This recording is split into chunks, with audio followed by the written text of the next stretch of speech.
You're staring at your bank account on a Thursday morning. Payday was Monday. You've paid rent, covered the electric bill, bought groceries, nothing fancy, just the basics. And somehow, 72 hours later, you're down to $127 until the next check hits in 11 days. You're doing the math in your head. You've cut the subscriptions. You meal prep. You haven't taken a real vacation in 3 years. And still, every single month, the money evaporates like it was never there. You're not bad with money. You're not lazy. You're not making obvious mistakes. You're trapped in a system that was fundamentally redesigned 53 years ago, and nobody told you the rules changed. This is financial triage. Today we're diagnosing why your paycheck disappears before you can use it, and what a single policy decision in 1971 set in motion. The average American worker's real wages have increased less than 1% per year since 1973. Meanwhile, housing costs have increased over 1,500% in the same period. Nearly 6 in 10 Americans cannot cover an unexpected $1,000 expense from savings. The median American household earns more nominal dollars than ever and has less purchasing power than their parents did. Here's what's actually broken. Your paycheck is measured in dollars, but the dollar itself isn't what it used to be, literally, and the reason traces back to August 15, 1971. Before that date, the US dollar operated under the Bretton Woods system, established in 1944. Foreign governments could exchange dollars for gold at $35 per ounce. This created a hard limit on how many dollars could exist. When you earned a dollar in 1970, that dollar represented a claim on something tangible. The money supply couldn't expand arbitrarily. On August 15, 1971, President Nixon suspended dollar-to-gold convertibility. The policy was called temporary. It became permanent. After 1971, the dollar became what economists call fiat currency, money backed by government decree rather than physical commodity. This appears in any economics textbook. This is monetary mechanics, not conspiracy. Here's the critical shift. The M2 money supply, total dollars in circulation including savings accounts, was approximately $685 billion in 1971. By January 2024, it exceeded $20.8 trillion. That's a 3,000% increase in the number of dollars. Your wages are denominated in those dollars. When dollars multiply faster than productivity, each dollar purchases less. What cost $1 in 1971 costs $7.75 today. Your grandparents bought a median home for $25,000 in 1971. That same home costs over $417,000 in 2024. You've been told that if you work harder and budget carefully, you'll get ahead. The reality is that the measurement unit itself, the dollar, has been diluted faster than wages have increased. You're running on a treadmill where the speed keeps increasing, and they're telling you to run faster. Between 1948 and 1973, before the monetary shift, worker productivity and hourly compensation rose together. When workers produced more, they earned proportionally more. After 1973, the lines diverged. Productivity climbed 65% through 2022. Hourly compensation rose only 17%. Where did that 48% gap go? The top 1% of households held 23.5% of total U.S. wealth in 1989. By late 2023, that share had grown to over 30%, the bottom 50%. Went from 4% to 2.5%. Let that sink in. Productivity doubled, but workers' share of the gains got cut in half. The system isn't broken. It's working exactly as redesigned, and you're funding the difference. Here's what happened to people who lived through this shift. In the 1970s, following Nixon's decision, inflation surged past 15%. Wages didn't keep up. Median household income in 1982 was actually lower in real terms than in 1972. An entire decade of work where households ended up with less purchasing power than when they started. The 2008 financial crisis showed the pattern again. Median household net worth fell 39% between 2007 and 2010. In 2020 through 2022, the M2 money supply increased 40% in 24 months.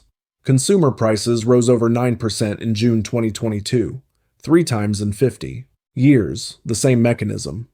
Different triggers, same outcome. Now here's what actually happened to people who face these conditions. Not theory, real documented outcomes. Meet Family A. In 1971, they had $50,000 saved. Responsible, disciplined savers. They kept that money in savings accounts earning 3 to 5% interest. By 2024, they still had about $50,000 in nominal terms. But that money now buys what $6,500 bought in 1971. They did everything right according to the old rules. The new rules punished them for it.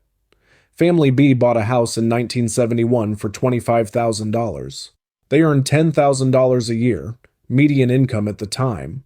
House cost 2.5 times their annual income. They took a 30-year fixed mortgage at 7%. By 2001, they owned the house outright.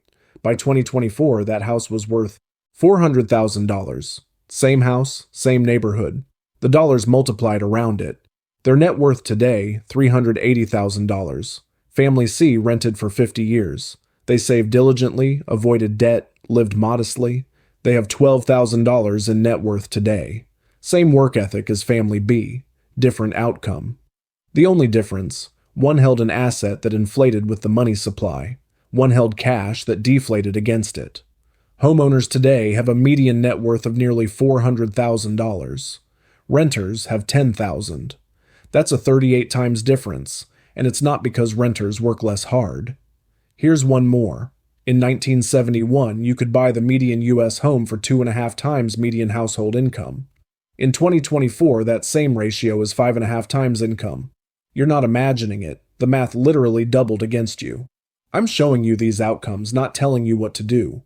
Understanding what happened to others facing the same system is how you see what you're actually dealing with.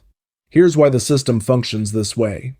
After 1971, governments gained the ability to expand money supply without gold backing.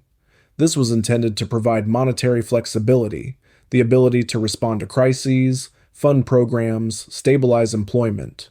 The mechanical outcome is that new money reaches asset markets first. When dollars enter the economy, they flow through banking systems and credit markets before reaching wages. This isn't accident. It's documented monetary transmission mechanism.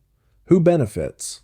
Households in the top 10% hold 89% of all corporate equities and mutual fund shares. When monetary expansion inflates asset prices, these households capture the majority of appreciation. Your paycheck arrives last in this chain. By the time those dollars reach your bank account, they've already pushed up the price of housing, healthcare, education, everything you need to buy. You're receiving diluted currency and using it to purchase inflated goods. The casino isn't rigged because someone's cheating. It's rigged because the house designed the payout structure, and you're playing with chips that lose value while you hold them. So what do? You can't change the system, but you can change which side of the equation you're on. First, understand that holding cash long-term in a high-inflation environment is a losing position. A dollar today will not buy what a dollar buys in 10 years. If you have emergency savings sitting in an account earning 0.45% while inflation runs at 3%, you're losing 2.5% per year by design. Move that to accounts earning 4 to 5%. This isn't investment advice, this is arithmetic. Second, acquire skills that hold value independent of any single employer. The blacksmith's anvil survived every currency collapse in history, because the skill produced value regardless of what monetary system was in place. Your equivalent is knowledge that can't be outsourced or automated, repair skills, coding, specialized expertise, the ability to create value with your hands or mind. These are portable across any economic condition. Third, understand debt versus assets in an inflationary system. Fixed-rate debt becomes cheaper over time as dollars inflate. Assets that appreciate with monetary expansion, real estate, productive equipment, certain equity positions, capture that inflation. This is not advice to buy anything. This is explaining the mechanical difference between families A, B, and C.